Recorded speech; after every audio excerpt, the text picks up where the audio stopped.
Michif, Rebecca Cuddy de Shinakashon, en femme Michif.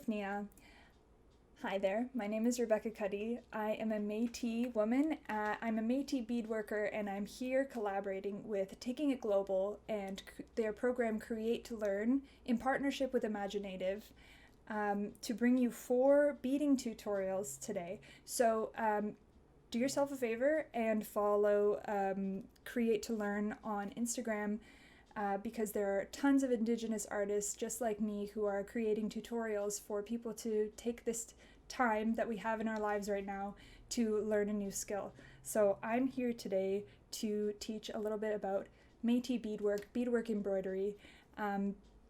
So beading is medicine. Beading is a tradition that is done across Turtle Island by many different Indigenous nations. It's something that developed out of quill work, and when the settlers came over, they brought new materials that we could try and use, and glass beads was one of them. So beading has been a beautiful practice for Indigenous people. It's a way to express yourself, it's a way to practice patience, learning, creativity, community. It's a really beautiful thing, so I'm really excited to share with you today.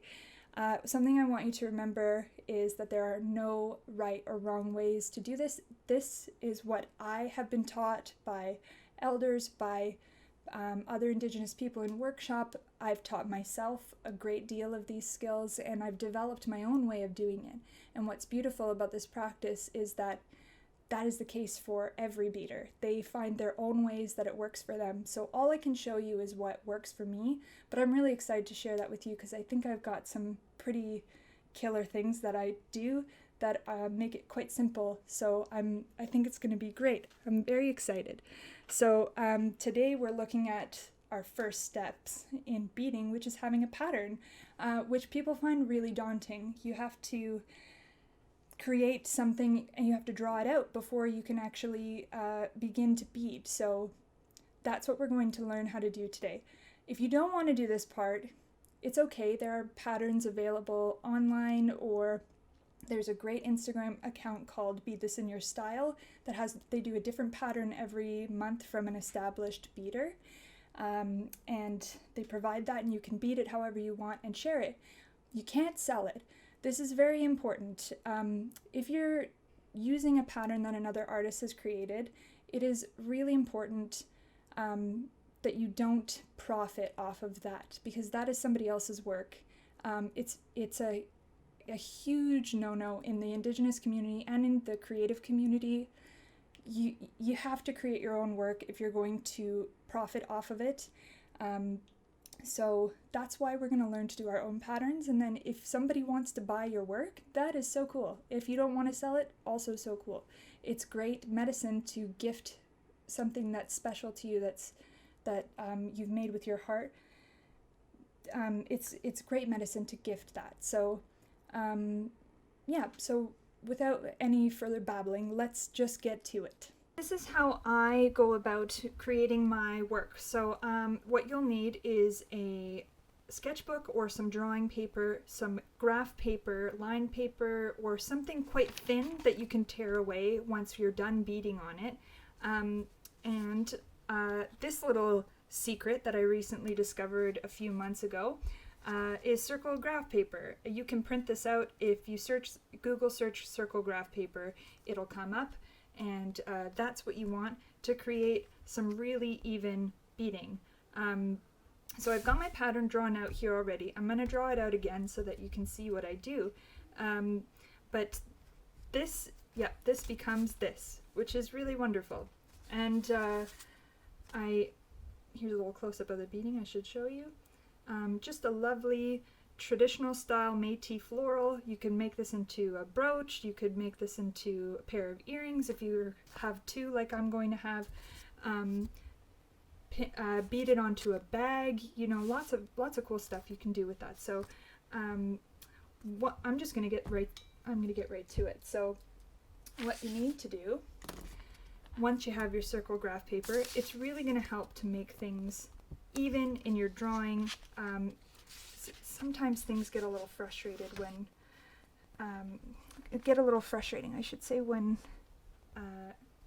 petals aren't even, or, you know, the circle's not coming out quite right.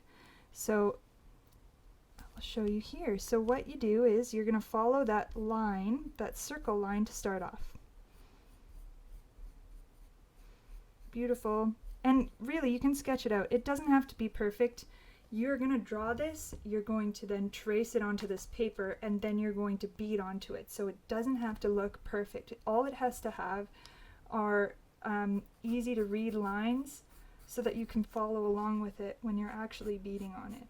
But why I do this in a sketchbook is because I like to keep my patterns for later, to add on to them, to use again but bead differently. So next thing you're going to do is draw out your center lines. So I overdraw them a little bit so that I know how far I want to go.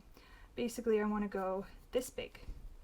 So if you look through, you can see with your circle graph paper, you can see 1, 2, 3, and then 4 lines. The 4th line is going to be the top line. That's going to be where my petal ends. And I'm going to use these as a guide for where to stop and start turning my petal. So everything else will be straight up until that point. The 3rd line is the guide. Bring that in there. And then create the petal on the top, round it off. Super, super easy. Anybody can do this. Bring it up to the 3rd line there. See that? 1, 2, 3. And then you will round it off onto the 4th line at the top to create that petal. Usually I'll actually do the top and the bottom petals, right? Just so that it keeps things simple for your eye. Again, that's the 3rd line here, so this is the 4th. I'm gonna round that off. And really, like, have fun doing it, so just, you know, draw. It doesn't have to be perfect, but I do like to have those lines in. Let it go where it takes you.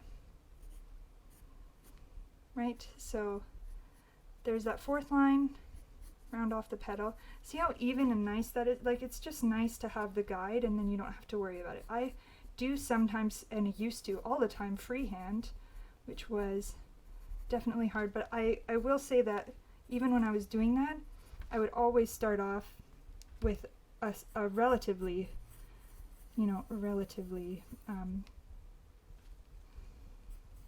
round, even circle, and I would still put an X in it, like that, and then kind of go from there. The circle graph doesn't always work as easily for, say, a 5-petal flower. Then you kind of have to freehand and eye it a little bit more, but that is what I would do before I had the circle graph. So you can do it. It works fine as well. It's just a little bit harder for beginners. So I really recommend this. And then you're done. Like, all you have to do now is, if you want to save the pattern, you can outline it nicely. You can color it in. So what I did here is I wanted to map out what my piece was going to look like at the end, so I colored it in a little bit, and I wanted to save it so it's easy to trace later, so I also outlined it in black. You can do that, or you can, if you're really excited to get beading, you just skip it. No problem. So the next step will be then to transfer it onto your graph paper, which we will then transfer onto our stiff felt. You can do regular felt. That's also an option. It's just you have to make your beadwork a little bit tighter because this is like quite flimsy. What I used to bead on all the time. Totally possible. But I do find that most beaders, especially professional beaders, will use the stiff felt. It mimics home tanned hide, actually. The home tanned hide feels a lot like felt, which is why it's so easier to bead on. So that is how you draw a pattern, and the next step would be to bead the pattern.